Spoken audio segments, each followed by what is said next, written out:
Let's talk about the civil war in the Middle East.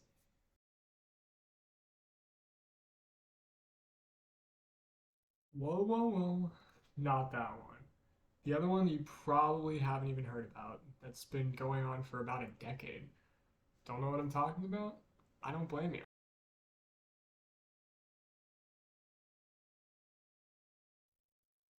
So, let's get into it. Well, I'm sure that most of you have heard enough about the Israel Palestine conflict to last you a decade at minimum. I'm sure the amount of TikToks, tweets, Zeets, or whatever they're calling them now, aren't showing you anything about the Yemeni civil war, which has inarguably been much more catastrophic for the Middle East on a socioeconomic, humanitarian, really whatever scale you want to metrically judge that by. Yemen is a country that not that many people in the United States know about, but admittedly, most countries are countries that most Americans don't know about, especially looking at data gathered by the CNN on countries in the Middle East. Now, located on the Red Sea, it holds one of the most important port cities in the Middle East, right on that Gulf of Aden, and the conflict has really complicated shipping times quite a bit, with many countries having to then sail around the Cape of Good Hope as opposed to just going straight through the Red Sea. Now, this is probably the only thing at all that has affected anyone watching this, because this has not been a conflict that's really been brought up in major first world countries as something that's really negatively impacting the citizens. Is it why my Timu packages take so long? Quite possibly. But the knockoff like jacket I ordered is probably less important than what's really going on here. So what on earth is going on in Yemen, you might be asking? Well, rough estimates are that about 400,000 in the last decade are dead between armed conflict and the humanitarian crises that have been going on. 400,000 people. That feels like a bit of a large number to go under the radar. Because, for a point of reference, that's over 10 times the amount of casualties that have been estimated in Gaza since October 7th, which has reached worldwide news, has been widespread, has been widely conflicted on platforms such as TikTok, YouTube, Twitter, even major news networks by so many people, and protested all over the world. Now, to put that into perspective, the population of Yemen is about 35 million. On a good day, estimates can vary. It's really hard to tell that type of vary. So that's about a tenth of the US population, which is roughly 340 million or so. So you scale that up, that's about 4 million Americans dying in the last 10 years in a civil war, or really from dehydration, starvation, terrible conditions, sickness, illness, just because they can't get to aid. And again, to put that into perspective, Civil War, which, people still have flags hanging up over the glory days of that, only had about 800,000 casualties, which is, you know, just over twice as many as this war. How did this all start? Well, back in the 80s, Yemen was a socialist state, ally of the USSR, kind of a little bit of a satellite state to get them kind of a foothold in the Middle East. Similar to Iran, similar to all of that was going on. Pretty typical. Unfortunately, similarly to Israel Palestine, Yemen was separated into two religious sects, which in the northern end was the Shia Zaydists, and in the southern end was the Sunnites, the Rasulids. Now, initially when the Ottoman Empire fell, the northern Zaydists really took power, but that's slowly been edged back to the point where it's mostly been a Sunnite government for the better part of the last 30 years. Around the 1990s, and kind of in opposition to this overall sentiment that was going on in the country, a group formed called the Houthis, which really began to clash politically initially with the Sunnite government. Um, Mostly just on a political level, no violence yet, until 2014, when there was a extremely violent coup d'etat in the capital in which the Houthis really just took over the entire thing.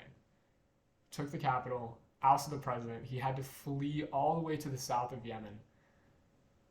This is bad. Surprisingly, or maybe unsurprisingly, given the constant state of conflict in the Middle East, uh, this was the second civil war that Yemen had gone through in the last 20 years.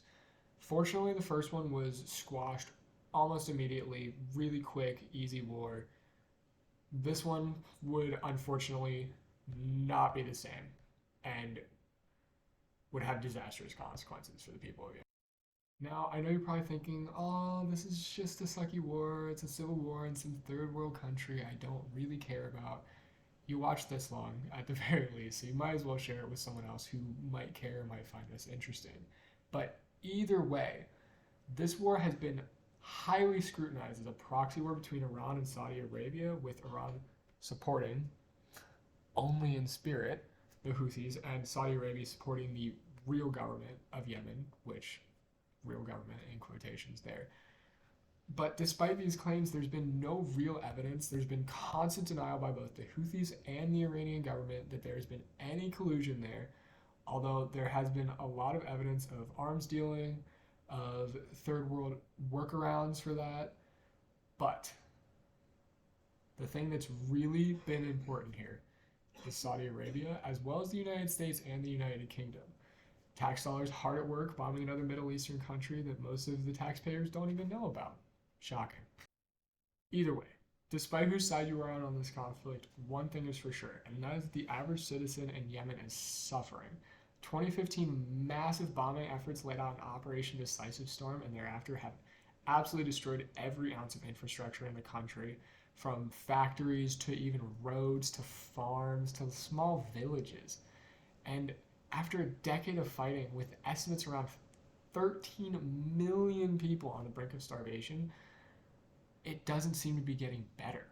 Most of this is due, in fact, to a really combined and concerted effort from both sides, the Houthis and the main Yemeni government, which is basically a puppet of the Saudi Arabian government at this point, with the Saudis blockading all ports to try and, flush out, win the war of attrition against the Yemeni people, the Houthis really, and the Houthis, who have decided that what little is going to get through, food, aid from all these organizations, is just going to be kept from the people.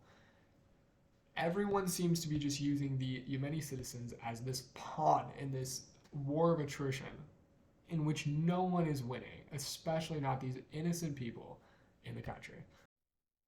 Now, if you're anything like me, you're wondering, why on earth aren't we hearing anything about this? Why aren't news stations like CNN, NBC, or even Fox News covering this? And honestly, it's because for a lot of people, this war doesn't even matter. It's half a world away, and it's an incredibly complex conflict that major news networks can't even get a real handle on, which you'd think would stop them, although I've seen some incredibly interesting takes on both CNN, NBC, Fox News, all of them. But really, the problem is that what started out as a civil war has devolved into a war of attrition that's not even really a civil war anymore. It's just a proxy war with one of the major players being Saudi Arabia, who's been slightly backed by the United States, but that can't really be condemned because they control the world's oil prices. And neither side is willing to give ground. It feels like there hasn't been a major development in front lines in years. And the only thing that's really happening is a casualty number slowly ticking up as more and more civilians are killed. On top of that, reporters can't get into the country because of, the previously mentioned issues. There's an incredible lack of aid that can get into the country, but that means that there aren't really that many people associated with those organizations dying. Honestly, there's just not enough going on for many people to take notice. But that doesn't mean that these people don't deserve our help.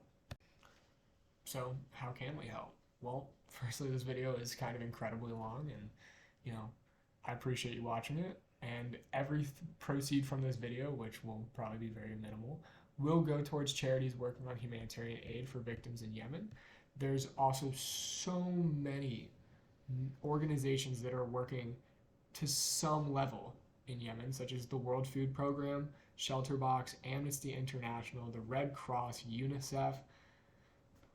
There's small amounts of aid from a lot of UN countries, but really not as much as there should be. So one of the real things that you can do is talk to your representatives. Go to your meetings locally. Write letters to your major political leaders in your area, or even campaign directly to city council. With luck and some hard work, it is possible to make a difference in this conflict, even from half a world away. Thank you.